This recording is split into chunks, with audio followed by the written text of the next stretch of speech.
진짜 믿음은 위기적 상황에서 드러난다 하신 예수님, 이런 주제로 같이 말씀 생각해 보겠습니다. 오늘 이 본문은 가룟 유다가 데리고 온 대제사장의 수하들에 의해 체포되신 예수님이 신문을 받기 위해 안나스에게로 끌려가신 후에 있었던 베드로 부인에 관한 내용입니다.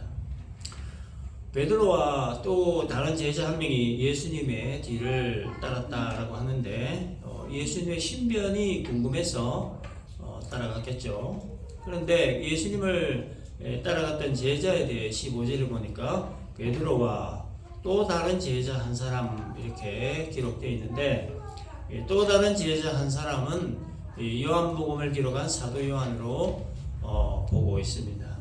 그런데 이 제자는, 사도 요한은 대제사장과 아는 사람이다 이렇게 기록되어 있습니다. 이 제자가, 사도 요한이 대제사장과 어떤 관계에 있었는지 정확하게 알 수는 없지만 대제사장의 뜰 안으로 자유롭게 들어갈 수 있었고, 또 요정을 시켜서 문 밖에 서 있던 베드로를 데리고 들어오라 라고 했던 것으로 봐서 이 사도 요한은 대제사장과 꽤 친밀한 관계에 있었던 것으로 보입니다. 베드로와 또 다른 제자, 즉 사도 요한이 함께 예수님의 뒤를 따라갔는데, 이 베드로는 대제사장의 뜰 안으로 들어가지 않고 문 밖에 서 있었다라고 합니다. 베드로가 왜 문 밖에 서 있었을까? 이유는 간단하죠. 겁이 났기 때문이었습니다. 스승의 신변이 궁금해서 따라오기는 했지만 대제사장의 뜰 안으로 들어간다는 것은 굉장히 두려운 일이었습니다. 자신의 신분이 노출될 것이 겁이 났을 것이고, 또 뜰 안에는 자기가 칼로 길을 짜는 말고가 있을 수도 있고, 혹은 말고의 지인이 있을 수도 있고, 그래서 쉽게 들어가지 못하고 문 밖에서 서성거리고 있었던 겁니다. 자, 그래서 함께 갔던 다른 제자, 즉 사도 요한이 이 여정을 시켜 베드로를 안으로 들어오라라고 했는데, 이 여정이 베드로를 알아차렸습니다. 그리고 17절에서 이렇게 얘기합니다. 너도 이 사람의 제자 중 하나가 아니냐. 그러자 베드로는 깜짝 놀라면서 나는 아니다 딱 잡아떼고는 대제사장의 뜰 안에서 일하는 사람들이 불을 쬐고 있는 곳에 가서 불을 쬐고 있었습니다. 자, 그러자 옆에서 불을 쬐고 있던 사람들이 베드로를 알아차리고 또 지목해서 너도 그 제자 중 하나가 아니냐. 그러자 베드로는 또다시 나는 아니다 또 잡아댔습니다. 그런데 같이 불을 쬐던 사람들 중에 베드로가 칼로 귀를 잘랐던 말고의 친척이 있었는데, 그 사람이 베드로를 알아차리고는 네가 그 사람과 함께 동산에 있는 것을 내가 봤다라고 합니다. 그러나 베드로는 또다시 아니다라고 부인을 했습니다. 오늘 이 본문을 기록한 사도 요한은 베드로가 부인한 내용을 나는 아니다 이렇게 간단하게 기록을 했지만, 같은 사건을 다루고 있는 마태는 좀 더 자세하게 기록을 했는데, 베드로가 처음 부인했을 때 베드로가 뭐라고 얘기했냐면은 나는 네가 무슨 말을 하는지 알지 못하겠다라고 했습니다. 예수를 안다 모른다 말하지 않고 답변을 회피하는 그런 말을 한 겁니다. 두 번째 부인했을 때는 맹세하고 또 부인하여 이르되 나는 그 사람을 알지 못한다라고 했습니다. 맹세하고 부인했다라고 하는 것은 만일 자기가 예수를 아는데 모른다고 거짓말을 했다면 하나님이 자기에게 벌을 내려도 좋다. 하늘에 맹세코 나는 예수가 누군지 모른다, 이런 의미입니다. 세 번째 부인할 때는 저주하며 맹세하여 이르되 나는 그 사람을 알지 못하노라 했습니다. 저주하며 맹세했다는 것은 예수를 모르는 정도가 아니라 예수는 죽어마땅한 사람이다, 예수는 당연히 죽어야 할 유대교의 적이다, 이런 의미가 담겨있는 표현입니다. 그리고 자기 스승 예수님을 향해서 그 사람 이렇게 표현했습니다. 주님으로 부르던 그 대상을 그 사람으로 표현을 한 것은 자기와 예수는 전혀 관계없는 사람, 전혀 모르는 사람이다 하는 것을 표현한 말이었습니다. 처음에는 모른다고 했다가 나중에는 맹세까지 하고 그 다음에는 저주까지 하며 부인을 했습니다. 베드로는 이렇게 철저하게 예수님을 모른다라고 부인을 한 겁니다. 베드로가 왜 이렇게까지 예수님을 모른다고 부인했을까? 두려움 때문이었다는 거죠. 두려움. 자기가 예수의 제자라는 사실이 발각되었을 때에 닥쳐올 상황에 대한 두려움. 그 두려움 때문에 맹세하고 저주까지 하며 모른다고 부인을 했던 겁니다. 그러면 이 두려움은 왜 생기는 것일까? 두려움이 왜 생기는 것일까? 결론부터 말하면 믿음이 약해져서 그런 거예요. 베드로는 이 연약한 믿음 때문에, 약해진 믿음 때문에 예수를 모른다.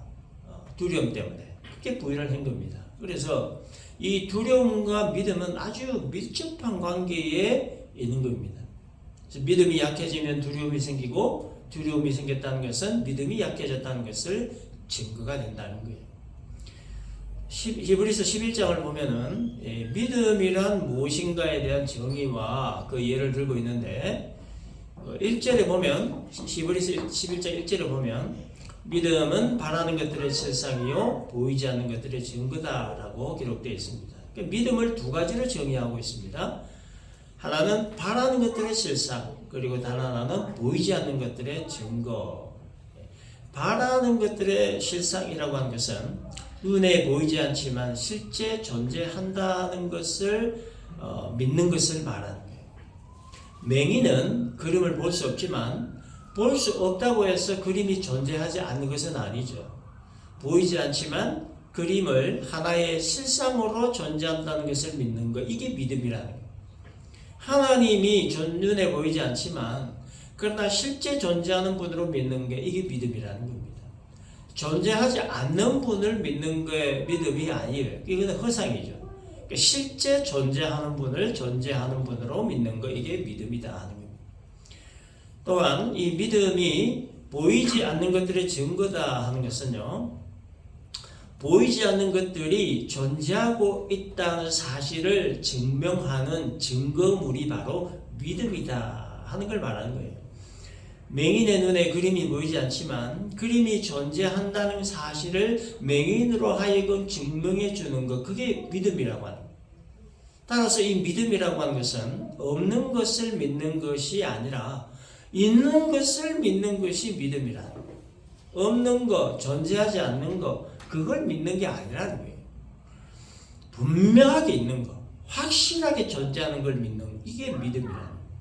따라서 예수를 믿는다 할 때 그 믿음은 존재하지 않는 분을 믿는 것이 아니라 실제로 존재하시는 분을 믿는다는 거예요. 그래서 예수를 믿는다는 건 이건 단순한 얘기가 아닙니다. 이거는 상식적인 일도 아니에요. 이거는 굉장한 믿음이 요구되는, 하나님이 주신 믿음이 아니면 예수를 믿을 수 없는 거예요. 그래서 교회에서 가장 많이 사용하는 단어 중에 하나가 바로 이 믿음이라고 하는 단어인데, 그 이유가 뭐냐? 예수님이 실제로 존재하시기 때문이에요. 실제로 존재하시는 분이시기 때문에 실제로 존재하시는 분으로 우리가 믿는 거예요. 실제로 존재하지 않는 분을 믿는 게 아니라는 거죠. 실제로 존재하는 분, 지금 이 순간도 살아 역사하시는 분이시기 때문에 그래서 우리가 믿는 거예요. 존재하시기 때문에 믿는 것이고 사실이기 때문에 믿는 것, 이게 바로 믿음이라는 거예요. 그래서 우리 그리스도인은 예수를 구원자로 믿고 성경을 하나님의 말씀으로 믿는 사람들입니다. 따라서 그리스도인에게 있어서 가장 중요한 게 바로 이 믿음입니다. 그렇기 때문에 그리스도인이 이 믿음이 약해지면 베드로 같은 사람이 될 수밖에 없는 거예요. 베드로가 예수를 모른다 부인했던 이유는 베드로의 믿음이 약해졌기 때문입니다. 믿음이 약해지니까 두려워서 부인한 거예요. 예수를 맹세하고 모른다, 저주까지 하며 모른다 부인한 것은 예수를 향한 베드로의 믿음이 완전히 바닥이 났다는 것을 말하는 거예요. 그래서 이 믿음이 약해졌을 때 나타나는 여러 증상들이 있는데, 대표적인 것이 염려, 근심, 불안, 그리고 두려움이에요. 우리가 인간이기 때문에 생활에 염려를 하지 않고 사는 사람이 뭐 얼마나 있겠습니까만은, 아무튼 이 염려, 근심, 불안, 두려움은 믿음이 약해졌다는 하나의 사인이라는 거예요. 하나님이 나와 함께 하심으로 하나님이 내 삶을 지키시고 보호하실 것이다. 이성적으로 너무 잘 알아요. 경험적으로 너무 잘 알아요. 그럼에도 현실에 닥친 여러 가지 문제로 인해서 염려가 되고 불안이 되고 두려움이 생기는 이유는 사실에 대한 믿음 부족 때문이다 하는 겁니다. 믿음 부족으로 인한 염려와 불안과 두려움에 빠지게 되면 그때부터 자기 스스로의 힘과 능력으로 불안과 두려움을 극복하기 위한 자기 방어를 취하게 됩니다. 자기 방어. 하나님이라고 하는 실상이 분명히 있지만 잘 보이지 않아. 약속의 말씀이 분명히 있지만 멀게만 느껴져. 이로 인해 불안과 두려움의 증상이 나타나. 그 불안과 두려움을 자기 스스로의 힘과 능력으로 해소하기 위한 몸부림을 치기 시작한다는 겁니다. 베드로가 예수를 부인하고 맹세하여 부인하고 저주까지 하면서 부인을 했던 것은 염려, 근심, 불안, 두려움을 극복하기 위한 자기 방어였어요. 자기 방어. 자, 그런데 베드로의 믿음이 굉장히 강할 때가 있었습니다. 무모할 정도로 강할 때가 있었습니다. 지난주에 우리가 살펴본 대로 대제사장의 수하들이 예수님 잡으러 왔을 때 베드로가 칼로 말구의 귀를 자를 정도로 용기 백배한 그런 믿음이 있었습니다. 근데 예수님이 잡히고 난 후에 어떤 위기적 상황이 닥치니까 맹세하고 저주까지 하면서 예수님 부인했습니다. 자, 그렇다면 칼로 말고의 귀를 자를 때 믿음은 어떤 믿음이고 맹세하고 저주까지 하며 부인했던 때 믿음은 어떤 믿음이냐? 믿음의 대상은 예수님 한 분인데 왜 믿음이 다른 모습으로 나타나느냐 하는 겁니다. 결론부터 말하면 베드로가 말구의 귀를 자를 때의 그 믿음은 결론적으로 보니까 가짜 믿음이 진짜 믿음으로 포장된 믿음이었습니다. 진짜 믿음은 위기적 상황에서 예수님을 모른다고 부인한 것, 이게 베드로의 진짜 믿음이었습니다. 베드로가 말구의 귀를 자를 때는 뒤에 예수님도 있었어요. 다른 제자들도 동료들도 함께 있었습니다. 근데 예수님 부인할 때는 옆에 아무도 없었습니다. 예수님과 제자들이 함께 있을 때에는 용기백비한 그런 믿음 모습을 보였고 혼자 있을 때에는 비겁하고 초라한 모습을 보였던 거예요.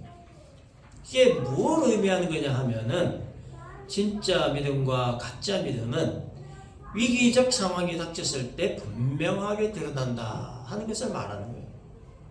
예수님 잡으러 왔을 때나 예수님 잡히시고 난 이후에나 위기적 상황은 똑같습니다. 그러나 다른 거 한 가지는 예수님 잡으러 왔을 때 위기적 상황에서는 예수님과 제자들이 함께 있었다는 거고 예수님 잡히시고 이후에 위기적 상황에서는 옆에 아무도 없었다는 거예요. 옆에 아무도 없었을 때 베드로는 예수님을 맹세하고 저주하며 모른다고 부인을 했다는 거예요. 이게 베드로의 진짜 믿음이었어요. 다른 사람들과 함께 있을 때 자기 믿음이 좋다고 착각하고 있다가 아무도 없는 위기적 상황에 직면했을 때 자신의 그 진짜 믿음이 그냥 다 드러난 거예요. 그래서 이 진짜 믿음은 위기적 상황에서 옆에 아무도 없을 때 그 진가가 나타난다는 거예요. 주기철 목사님 잘 아시죠? 일제의 식민정책에 반대하고 싸웠던 민족운동가이자 순교자입니다. 당시 일본은 일제의 전쟁 정책 수행을 위한 국민정신 총동원 운동의 일환으로 1935년부터 신사참배를 강요했습니다. 신사는 일본 왕실의 조상신과 국가 공로자를 모셔놓은 사당인데 목적은 민족 말살입니다. 그래서 신사참배를 거부하는 사람들은 칼로 참수를 하는 만행을 저질렀습니다. 우상숭배를 금지하는 기독교 교리로 인해 교회가 처음에는 신사참배 의식을 행하지 않아도 됐지만 1936년도부터는 우리 기독교에도 신사참배를 강요하기 시작하면서부터 이제 마찰을 빚기 시작했습니다. 처음에는 신사참배를 강력하게 반대를 했으나 탄압이 거세지면서 회유와 변절이 생겨나기 시작했습니다. 가톨릭도 처음에는 신사참배를 반대했지만 1936년 5월에 신사참배는 종교의식이 아니라 국민의례라 하는 이름으로 신사참배를 받아들였고 감리교도 1938년 9월에 신사참배를 받아들였습니다. 장로교회 또한 회유와 탄압을 받았습니다. 그래서 1938년 9월 10일 제27차 대한예수교 장로회 총회가 개최되었을 때 신사참배를 하기로 가결했습니다. 그런데 주기철 목사님은 신사참배 강요는 기독교 신앙에 명백히 위배된다라고 하시며 강력히 반대했습니다. 이 일로 주기철 목사님은 1938년 2월 이후에 4차례 투옥으로 총 5년 4개월의 옥고를 치르며 신사참배 강요에 맞서 투쟁하시다가 4번째로 투옥된 지 3년 8개월이 되었을 때 극도로 몸이 세산해지셨고 결국 47세의 나이로 순교를 하셨습니다. 주기철 목사님은 신사참배는 하나님의 계명과 반대되는 우상 숭배로 간주했어요. 또 개인의 신앙 양심과 신앙의 자유를 억압 및 탄압으로 보았습니다. 그래서 교회의 순수성과 거룩성을 지키기 위해 신사참배를 거부했던 겁니다. 그런데 이 신사참배로 인해 당시 한국교회는 반으로 딱 나눠졌습니다. 신사참배는 국민의 혜례다. 아니다. 신사참배는 우상숭배다. 일제 신사참배 정책에 협조하지 않는 교회와 목사들은 처벌받아 교회에서 쫓겨났습니다. 교회를 불살르고 철폐시켜버렸습니다. 극렬하게 반대하는 그 목사들은 감옥에 집어넣었습니다. 그래서 일제 말기에는 교회의 3분의 2가 문을 닫고 목사도 교회 문을 닫을 수만큼 다 쫓겨나게 됐습니다. 그리고 장로교, 감리교, 성결교 등 모든 교단을 일본 기독교단 소속으로 강제로 통폐합시켰습니다. 그런 와중에 살아남은 목사들이 있었는데 전부 다 친일파 목사들이었습니다. 친일파 목사들이 교회를 이끌며 일제에 아부하는 교회가 된 거예요. 일제의 눈치를 보면서 밉상받지 않으려고 발버둥 치면서 일제의 신사참배 정책에 적극 협조했습니다. 그러나 그런 와중에도 끝까지 신앙의 지조를 지키며 신사참배를 거부하고 투쟁하다가 투옥되었던 수백 명의 성도들과 또 순교한 성도들, 그 중에 살아남아 추록했던 성도들이 부산으로 가서 조직한 교단이 바로 이 고신교단입니다. 우리가 소속되는 교단이죠. 자, 그래서 이 고신교단의 자부심이 굉장히 큽니다. 일제강점기 때 한국교회는 이 신사참배 문제로 인해 엄청난 고통을 겪어야만 했습니다. 그 고통 내용은 일제의 무력적 탄압에도 끝까지 신앙을 지키느냐 지키지 않느냐 둘 중 하나였습니다. 신앙을 지키기 위한 고통을 끝까지 견디지 못한 자들은 신사참배 앞에 무릎을 꿇었습니다. 그리고 신사참배를 국민 의례라고 왜곡했죠. 그래서 그들은 극단적인 고통은 받지 않을 수 있었습니다. 그러나 그들의 신앙은 떳떳하지 못했고 지금도 여전히 부끄러운 역사로 남아있어요. 그러나 신앙 지키기 위해 고통 감수하고 끝까지 견딘 자들은 신사참배를 끝까지 거부했습니다. 그래서 극단적인 고통이 그들을 괴롭혔고 목숨까지 버려야만 했습니다. 그러나 그들의 신앙은 떳떳했고 지금도 떳떳합니다. 최종적인 판단은 하나님이 하실 겁니다. 그러나 우리가 이 역사를 통해 배울 수 있는 것은 신앙은 위기적 상황에서 진가가 드러난다. 편하고 평화로울 때, 모든 일들이 잘 되고 형통할 때 신앙의 진가 안 나타납니다. 몰라요. 다 포장하고 있기 때문에 모릅니다. 어렵고 힘들 때, 위기적 상황에 직면했을 때, 옆에 아무도 없을 때 비로소 신앙의 진가가 드러난다 하는 겁니다. 베드로는 자기 목숨 지키기 위해 자기 방어를 위해 스승을 부인했습니다. 맹세하고 저주까지 하며 모른다 부인하며 스승을 완벽하게 배신했습니다. 그 결과 자기 목숨은 지켰습니다. 다른 여자와 다른 게 하나도 없었던 자였죠. 그런데 베드로가 세 번째 부인할 때에 닭이 울었습니다. 마태복음에서는 닭 울음소리를 들은 베드로가 밖에 나가 심히 통곡했다 이렇게 기록되어 있습니다. 왜 베드로가 통곡했습니까? 자신의 행동이 너무 후회스럽고 너무 비참하고 너무 비겁했기 때문에. 통곡할 때 베드로의 마음이 어땠을까요? 쥐구멍이라도 들어가고 싶은 심정이 아니었겠어요? 다른 사람들은 다 박쥐를 부릴지라도 나는 끝까지 주님과 함께 하겠다. 이렇게 큰 소리 뻥뻥 쳤는데, 근데 지금 자신의 모습은 그 잘난 목숨 한번 지켜보겠다고 주님 모른다 3번씩이나 그것도 맹세하고 저주까지 하면서 모른다고 부인했으니 얼마나 부끄럽고 비참하고 창피하고, 불과 몇 시간 전만 해도 말구의 귀까지 자를 정도로 용기백비한 믿음이 있었는데 그 믿음과 용기가 어디로 갔는지 다 사라져버리고 지금은 고양이 앞에 쥐처럼 이렇게 초라하고 비겁하게 웅크리고 있으니 얼마나 자신이 한심하고 비참하게 보였겠느냐. 그래서 심한 통곡을 했던 겁니다. 여러분, 우리가 신앙생활 하면서 아주 가끔씩은 베드로와 같은 통곡이 있어야 합니다. 통곡이 있어야 한다는 말의 의미는 자신을 냉철하게 돌아봐야 한다 하는 의미예요. 베드로가 예수님을 부인했던 것에 대해 통곡을 한 것은 자신을 돌아본 것에 대한 결과를 말하는 거예요. 자신을 돌아보았더니 자신의 행동이 너무 부끄러웠고 너무 비겁했고 너무 한심스러웠고 너무 초라하고 비참한 모습이 보였던 거예요. 그 모습에 통곡을 한 겁니다.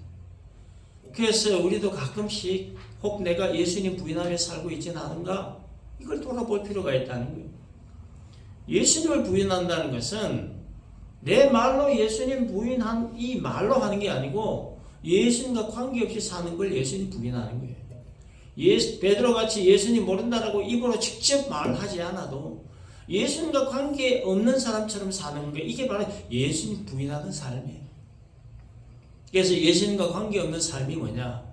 내 생각, 내 뜻, 내 의지, 내 지혜, 내 힘, 내 능력, 내 기회, 내 계획, 내 머리, 이렇게 사는 걸 말해요. 왜 이렇게 사는 것이 예수님과 관계없는 삶이냐? 내 생각과 내 뜻과 내 의지, 내 지혜, 내 힘, 내 능력으로 살면 결국 예수님은 아무것도 하실 일이 없어요. 자기가 알아서 다 하는데 뭐 예수님 뭐 필요해? 예수님은 하실 일이 없는 거예요. 그래서 예수님은 자기가 할 일, 자기가 알아서 다 하는 사람 그냥 내버려 둬요. 그럼 뭐 해봐라. 그렇게 내버려 두는 거예요.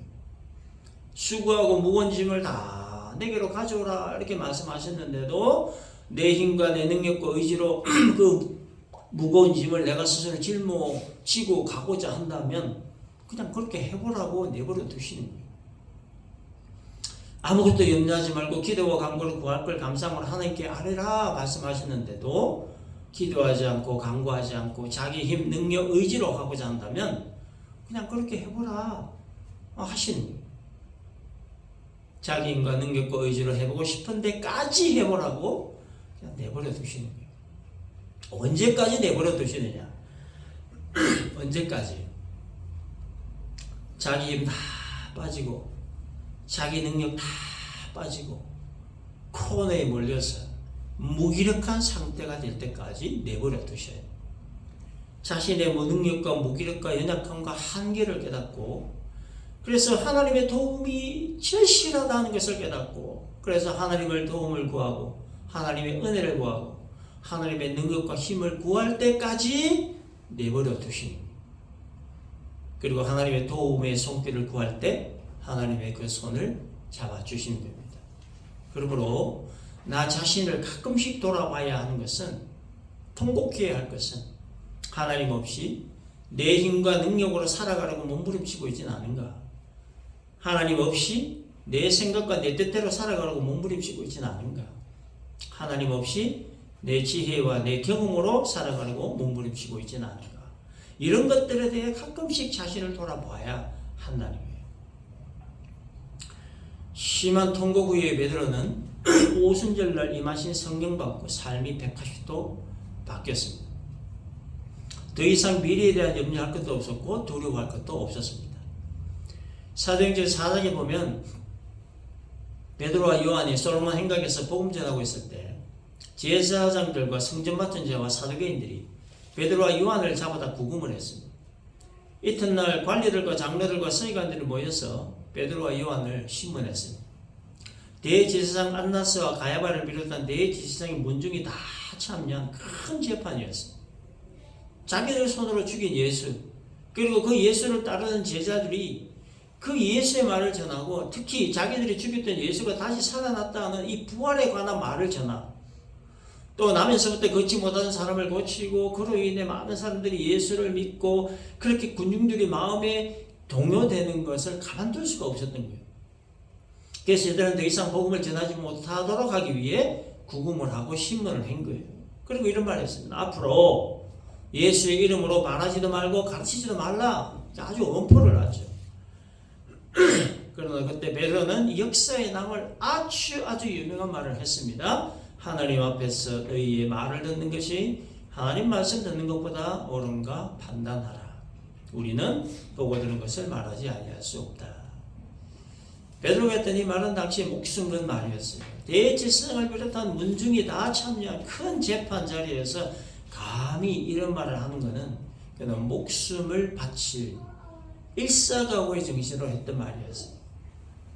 예수님도 죽인 자들이 베드로 하나 죽이는 게 어렵겠습니까? 그럼에도 불구하고 베드로는 눈 하나 깜짝하지 않고 담대하게 이 말을 한 겁니다. 오순절날 성령 받고 난 이후 베드로 모습이 이런 식으로 완전히 바뀌었던 거예요. 성령 받기 이전에 베드로는 당신이 예수 제자라고 하는 여성의 말에도 깜짝 놀라고 두려웠어. 예수님 저주까지 하면 모른다 부인했는데, 심한 통곡 이후 특별히 성령 받은 베드로는 대제사장과 문중이 다 참여한 그 재판에서도 주눅들거나 떨거나 두려워하지 않고 담대하게 자기 말 복음을 전한 겁니다. 그래서 주님을 맹세하고 저주까지 하며 부인했던 이 베드로가 주님의 증인이 되는 이 놀라운 반전은 두 과정이 있었기 때문에, 하나는 통곡의 과정이고 다른 하나는 성령 충만의 과정입니다. 통곡의 과정이라고 하는 것은 아까 얘기한 대로 내 생각, 내 뜻, 내 의지, 내 지혜, 내 힘, 내 능력으로 살려고 했던 부분들을 철저히 회개하고 돌이키는 걸 말합니다. 성령 충만의 과정이라고 하는 것은 성령으로 충만하게 하는 기도와 말씀에 전념하는 걸 말합니다. 베드로가 성령 충만을 받게 된 것은 성령을 기다리면서 기도한 일 때문이에요.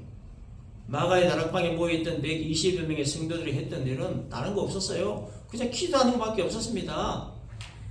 예수께서 마지막 만찬 때 제자들에게 성령을 보내실 것이다 약속하셨고, 그리고 예루살렘 떠나지 말고 약속했던 성령이 올 때까지 기다리라고 하신 그 말씀 의지해서 120여 명의 성도들이 함께 모여 성령 오실 때까지 기다리면서 기도하는 거 그거밖에 없었어요. 그렇게 기도해 하고 있을 때 성령이 오신 겁니다. 성령으로 충만하게 된 제자들은 그때부터 담대하게 복음을 전했습니다. 복음 전하면서 체포되고 구금되고 협박받아도 좀도 기죽지 않았어요. 두려워 떨지도 않았어요. 앞날에 대한 불안도 없었어요. 순교를 영광으로 여기면서 복음을 전했습니다. 그래서 성령으로 충만하기 위해선 말씀과 기도에 전념하는 일밖에 없습니다. 말씀과 기도에 전념하면 우리 안에 계신 성령께서 우리의 믿음을 계속적으로 자라나게 하시고 강하고 담대한 믿음의 사람이 되게 하십니다. 말씀과 기도에 충실하면 염려와 근심과 불안과 두려움에 직면했을 때, 위기상황에 직면했을 때 지혜롭게 대처할 수 있는 지혜와 능력을 공급해 주시고 마음의 평강으로 지켜주십니다. 말씀과 기도에 충실하면 위기적 상황에 직면했을 때 그 상황을 정면으로 돌파해 나갈 수 있는 담대한 믿음과 용기를 더해 주십니다. 그러므로 그리스도인은 말씀과 기도 충실하게 해야 합니다. 매일 우리가 밥을 먹고 물을 먹어야 건강한 육체를 유지할 수 있듯이 우리 그리스도인은 기도와 말씀에 전념해야 성령으로 충만한 상태를 유지할 수 있고, 성령으로 충만한 상태가 되어야 비로소 온전한 믿음을 가진 온전한 그리스도인의 모습으로 온전한 삶을 살 수 있기 때문이다 하는 겁니다. 정리합시다. 진짜 믿음은 위기적 상황에서 드러난다는 거예요. 예수님을 부인하며 사는 것은 예수님과 관계없이 사는 걸 말하고, 예수님과 관계없이 사는 것은 내 생각, 내 뜻, 내 의지, 내 지혜, 내 힘, 내 능력, 내 계획으로 사는 걸 말한다는 거예요. 하나님은 자신의 무능력과 무기력과 연약함과 한계를 깨닫고 그래서 하나님의 도움을 구할 때까지 내버려 두신다. 그 하나님의 도움의 손길을 구할 때 하나님은 그 손을 잡아주신다. 주님을 맹세하고 저주까지며 부인했던 베드로가 주님의 증인이 된 이 놀라운 반전은 통곡과 성령 충만의 과정이 있었기 때문이라.